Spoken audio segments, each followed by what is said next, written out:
Alors, super, ça marche. Bonjour à tous.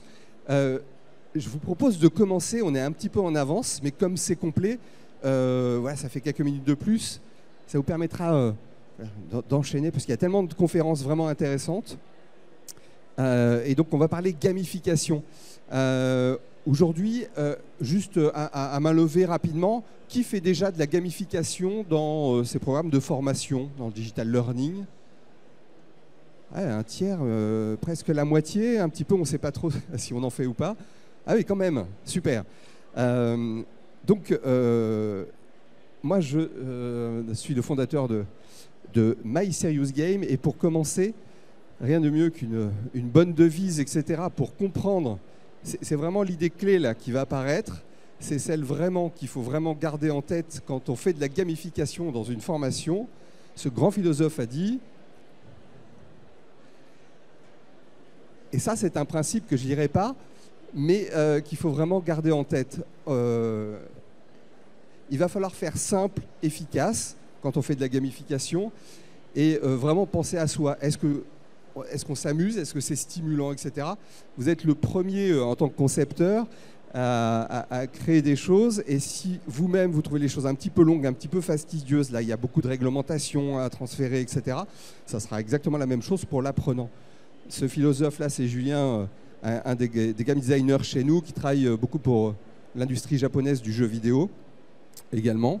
Ubisoft avec Cross the Edges qui vient de sortir. Et c'est vraiment un principe, c'est bête, évidemment, c'est drôle, c'est le but, mais c'est vraiment essayer de prendre du plaisir, de trouver pour vous-même les choses assez stimulantes, engageantes, etc. Et c'est ce qui marchera aussi pour les autres. Donc My Serious Game, on fait de tout. On a game dans notre nom, donc évidemment c'est quelque chose de très ancré chez nous. C'était quelque chose qui posait des problèmes il y a 10 ans. J'ai eu des grands groupes qui m'ont fermé la porte au nez en me disant on ne veut pas qu'ils jouent sur le lieu de travail. Et puis depuis 5 ans, c'est extrêmement à la mode parce qu'on a un vrai problème de complétude et d'engagement dans la formation, et puis aussi d'efficacité et d'impact derrière pour qu'il y ait de vraies transformations. Aujourd'hui, on a pas mal d'entreprises qui vont se retrouver avec des taux de passation de la formation de 30-40%, ce qui est extrêmement faible, parce qu'on a voulu tout digitaliser très rapidement, parfois de manière quantitative et pas qualitative. On ne s'intéresse pas trop à l'apprenant, et tout ça, ce sont des problèmes. Donc effectivement, on va utiliser la gamification pour renforcer l'engagement et l'impact de la formation. On s'est beaucoup inspiré quand on a créé nos méthodes de gamification de la fun theory. Bon, c'est un concept qui a déjà quelques dizaines d'années, Volkswagen, etc. Vous savez, c'est la possibilité, c'est les marches... hop, je vais avancer sur... Non pas la préparation. On est dans cette ville américaine où les bouteilles de verre traînaient un peu partout. Et le fait de mettre de la gamification, c'est comme une borne d'arcade. Quand vous allez mettre vos bouteilles, vous gagnez des points. Et il faut les mettre là où la lumière s'allume. Et au fur et à mesure, les lumières s'allument de plus en plus vite. Il faut mettre sa bouteille, etc. C'est très bête, mais il n'y a plus de problème dans cette ville américaine de bouteilles de verre qui traînent un peu partout dans la ville. Parce que voilà, on a tout simplement rendu ludique voilà. Il y a plein de techniques comme ça. On va essayer de balayer, pour moi, l'idée, là, ça va être de vous donner quelques apports méthodologiques, théoriques, mais surtout très couplés avec des réalisations de manière à ce que ce soit le plus concret possible. C'est les marches musicales à Montparnasse pour que les gens marchent plus, prennent moins l'escalator qui est bondé et on se pousse dans l'escalator pour doubler les autres, etc. Prenons les escaliers. Donc on met des notes de piano, vous savez. Et voilà, effectivement, les gens prennent beaucoup plus du coup l'escalier. Alors dans la gamification, il faut pas confondre gamification et ludification, quelque chose de ludique, c'est quelque chose de sympa. Quand on va gamifier, on va utiliser dans le secteur de la formation, c'est utiliser en fait des leviers motivationnels du jeu au service de la formation. Donc c'est pas forcément un jeu que nous allons faire, c'est utiliser des mécaniques qui sont utilisées dans le jeu pour attirer. À titre d'exemple, c'est ce qu'on appelle un dark pattern. Donc pour nous, ça fait partie de la gamification. Vous avez tous ces petites notifications sur vos téléphones, et ce sont des ronds et des ronds rouges. Un rond rouge, dans la symbolique, c'est un bouton d'acné. un truc à gratter, c'est un truc qu'on ne supporte pas, c'est rouge, etc., il faut l'enlever, c'est une alerte, c'est pas bien. C'est fait exprès, hein, c'est pas un carré bleu, c'est pas un rond jaune, etc. Parce que dans notre esprit, ça, on a envie de le gratter, on a envie de s'en débarrasser. Et donc, l'application a réussi son pari, elle vous donne envie de retourner sur Facebook, etc. Parce que l'objectif, là, c'est d'avoir votre temps de concentration, votre temps d'attention. Donc, vous voyez, des petites mécaniques comme ça, très simples, mais qui donnent envie et qui engagent et qui font que vous allez retourner sur ces jeux. La première chose à comprendre et à vraiment bien analyser, c'est de qui on parle, quelle est ma cible. Alors, il y a parfois des programmes qui sont assez complexes parce que la cible est vraiment très hétérogène, mais autant que possible, c'est pareil, on va faire 2-3 personas, mais qui est-il? Il a 27 ans, il a un BTS, il a travaillé 2 ans avant de rejoindre le groupe, il n'est pas encore en couple, allons le plus loin possible dans le niveau de détail, quelle est son aisance par rapport au numérique, son expertise dans le domaine, sa disponibilité, est-ce qu'il va la subir cette formation? Parce que c'est une contrainte réglementaire, une formation obligatoire dans le groupe, sur du réglementaire, et c'est plutôt dans la fonction commerciale, donc c'est pas adapté, enfin, il peut y avoir des résistances, etc. On va essayer d'aller le plus loin possible dans la description de ce persona, de manière à pouvoir ensuite utiliser ces leviers motivationnels. Je vais vous présenter 2 modèles. Il y a celui que nous aimons bien, qui est celui de Yu-Kei Shu, ça s'appelle Octalysis. Il a décomposé, à l'origine, c'est quelqu'un qui faisait de l'audit dans le jeu vidéo et qui était capable de dire le jeu va marcher ou pas. Et en fait, il les analyse sur 8 critères. Alors, il en développe d'autres modèles un petit peu plus complexes, mais on aime bien celui-ci parce qu'on va retrouver en fait tout ce qui va nous plaire dans un jeu. Et suivant ce que nous allons créer, on va trouver des choses assez différentes. Par exemple, tout ce qui est sens storytelling, si on est sur une formation d'aide-soignante, infirmier, etc., là, ça va être, on sait qu'on va devoir vraiment utiliser ce critère au maximum. Si on est dans les forces commerciales, on sait qu'on va jouer sur la pénurie. Vous savez, le manque crée le désir. Et donc, le fait voilà, il y a des objets qu'on n'a plus parce qu'une autre équipe nous les a prises. On ne l'a pas encore, mais on veut l'obtenir, un badge, une récompense, débloquer tout un univers, etc. On va créer ce manque-là, et il y a des populations qui vont être très friandes de cela. L'influence sociale et l'échange avec l'environnement, si on est dans la santé, on sait aussi que c'est quelque chose qui va être très utile. On aime jouer pour les autres. Dans la force commerciale, ça va être utile, mais ça va être contre les autres. On va jouer plutôt sur l'angle de la compétition.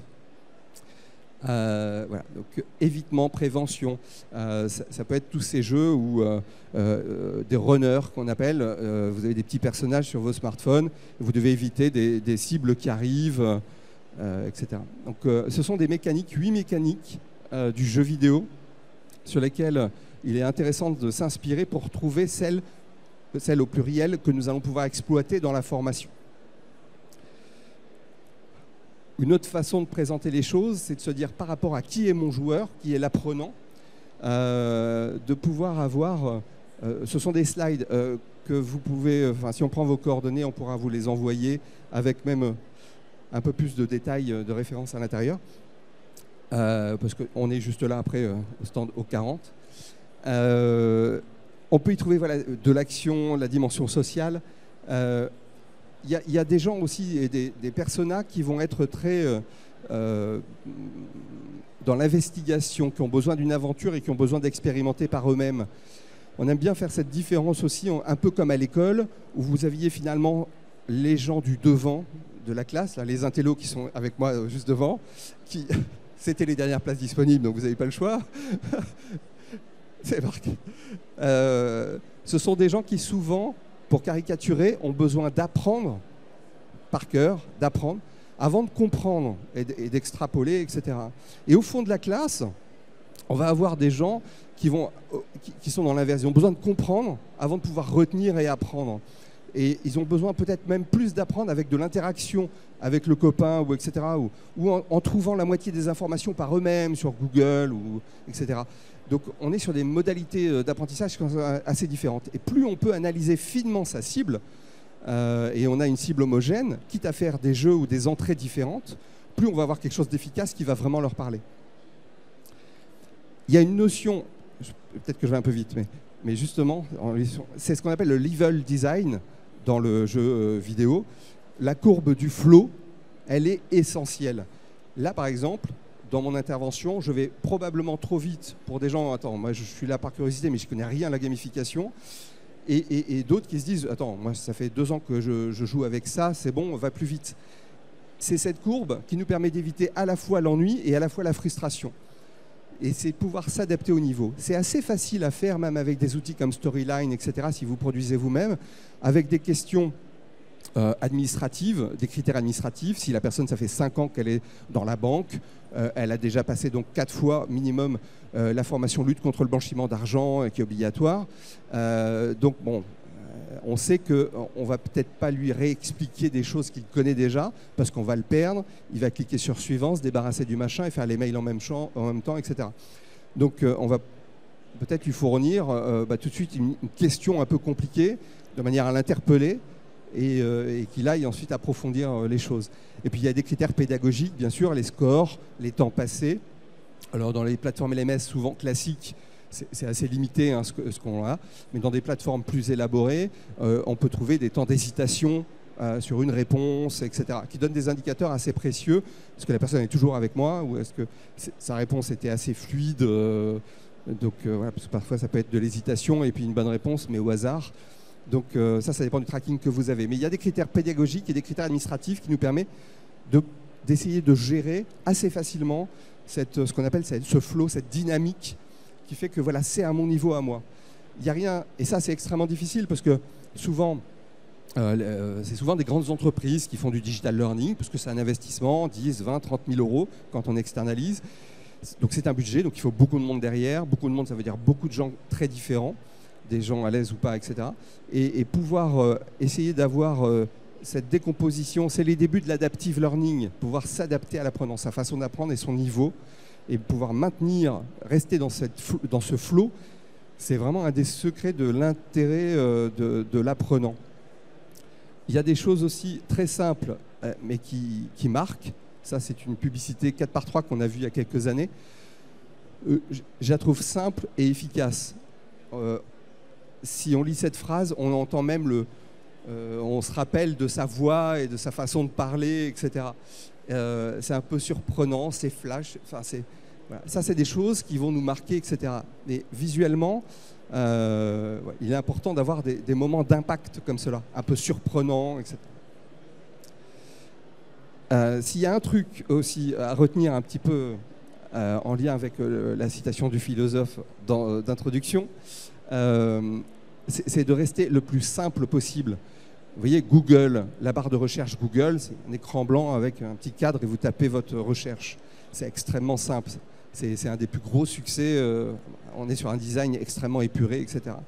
Et très souvent, c'est vrai qu'on a des propositions où on observe des choses, que ce soit du jeu de plateau aussi, c'est pas forcément, ou du jeu d'animation en présentiel, pas forcément du jeu en digital learning, des choses extrêmement complexes.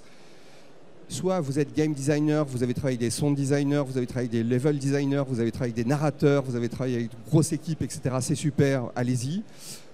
Soit les moyens sont plus limités, et à ce moment-là, ne vous lancez pas dans des jeux extrêmement complexes, dans les règles, etc. Faites le plus simple, c'est vraiment souvent ce qui marche le mieux. Donc, pour venir, et là je vais arriver sur des exemples, des exemples un peu concrets. Tout ce qui va être activité, il y a énormément de choses simples à faire, un peu à l'image de, je ne sais pas si vous connaissez ce jeu qui a 10 ans maintenant, un Popcorn Garage. Je trouve ça, il n'y a pas plus simple, c'est une grande image, et puis il faut trouver les 50 films, donc Star Wars, Retour vers le futur, des objets, puis petit à petit des objets cachés. Il y en a 10 qui sont assez faciles, et puis petit à petit de plus en plus. Donc on clique dessus, etc. Donc même sur Storyline, à partir du moment où vous avez une grande photo, etc., on fait des petites zones cliquables, et puis ça envoie vers la bonne réponse ou une mauvaise réponse, où est l'erreur, etc. Ça, c'est des trucs vraiment simples, mais vraiment très efficaces. Un autre, c'est aussi de pouvoir, la question d'après, 10 secondes. Tu as 10 secondes pour répondre à la question. Tiens, on le remet en stress, etc. Mince, dans 10 secondes, hop, et la question apparaît. Voilà. On remet une dynamique, etc., avec de la surprise. des choses voilà, dans l'interactivité qui sont très simples à développer. Ce qui est très très important, donc c'est le gameplay et le storytelling également. Le storytelling, c'est ce qui fait que pendant 3 heures, vous allez regarder Titanic sans avoir d'autres envies que de continuer le film. Là où dans la formation, au bout de 3 minutes, vous avez envie de faire autre chose et vous répondez aux SMS en même temps. Le storytelling, c'est voilà, pour pouvoir vous engager dans une histoire. Il y a quelque chose qui a du sens, c'est aspirationnel, on va aider cette personne, on va être en compétition avec un autre magasin, et on va raconter vraiment une histoire qui, par rapport à cette définition de persona, qui va respecter ce schéma narratif que vous savez qui, jusqu'au climax, le moment le plus trépidant, au début il y a un contexte, ok, on comprend les choses, il y a petit à petit des quêtes, des éléments de péripéties de plus en plus importants, jusqu'au moment le plus culminant, et puis petit à petit des éléments de résolution jusqu'à la conclusion. Et donc storytelling, c'est aussi une façon voilà, de rendre les formations le plus engageantes et voilà, qui amènent le public avec son maximum d'attention. Le gameplay, bon, ça va être toute l'interface. On va parler de game design, on va rester sur le gameplay. L'idée, c'est voilà, comment on va naviguer et on va jouer avec tout ça. Il faut que ça soit le plus simple possible.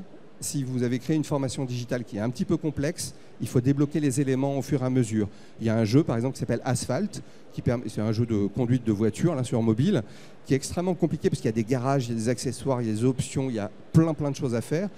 Mais quand vous lancez le jeu, en fait, pour la première fois, vous êtes au volant d'une Ferrari sur une route, elle roule, oh là, et petit à petit, il va vous dire, maintenant, on va tourner à droite parce qu'il y a un virage qui se prépare.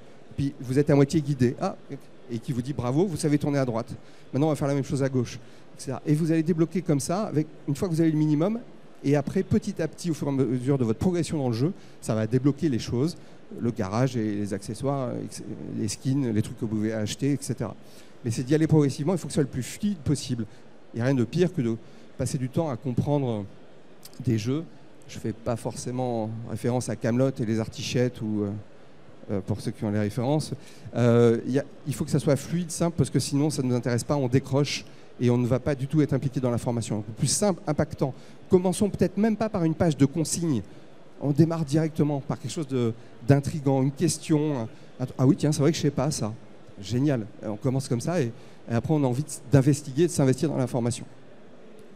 Dans le gameplay, on peut y trouver des scores, des badges à décrocher. Il y a plein de récompenses sur lesquelles on est très friand comme ça. Ce n'est pas forcément de la récompense, il y a des groupes, des entreprises qui vont mettre en place, alors surtout pour les forces commerciales, une vraie compétition avec on va gagner un saut en parachute, on va gagner des ordinateurs, des iPads, il peut y avoir de la vraie récompense physique, mais de manière immatérielle, la reconnaissance, un classement avec un leaderboard où je suis mis en avant, etc.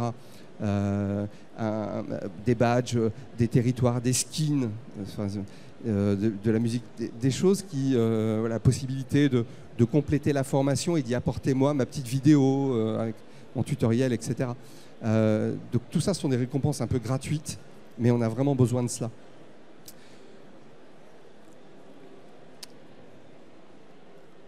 Le style graphique aussi, c'est illimité. Alors il y a plein de modes. Un coup c'est la 3D, un coup c'est la 2D, le cartoon, du Largo Winch, du Corto Maltese, etc. Il y a plein de styles différents. Il y a énormément de talents en France d'illustrateurs. Ils ont chacun leur style manga, etc. Et c'est important de varier et de trouver quelque chose qui correspond à cette cible. Donc là, c'est un exemple pour un client. Voilà. Il y a plein de choses et c'est des dessins, c'est extrêmement facile à faire et ça permet de rendre le plus concret possible les choses. Pour vous présenter quelques cas, tac.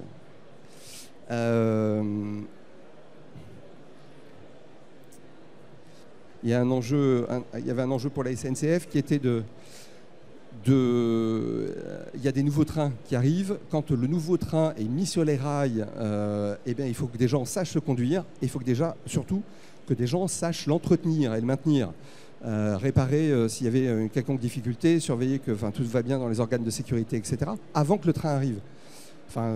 Donc on fait des formations avant le déploiement formation donc, qui était complètement digitalisée. On a remodélisé chaque boulon du train et derrière on a créé des dizaines de scénarios en réalité virtuelle principalement, de manière à ce que les mécaniciens, les freinistes, enfin il y a des dizaines de métiers voilà, puissent s'entraîner en réalité virtuelle dans des scénarios où là souvent on va utiliser cette mécanique là, on va vérifier que le process est bien maîtrisé, que la connaissance elle est là, le savoir, donc avec voilà, des tests et de l'interactivité assez classique, tout va bien.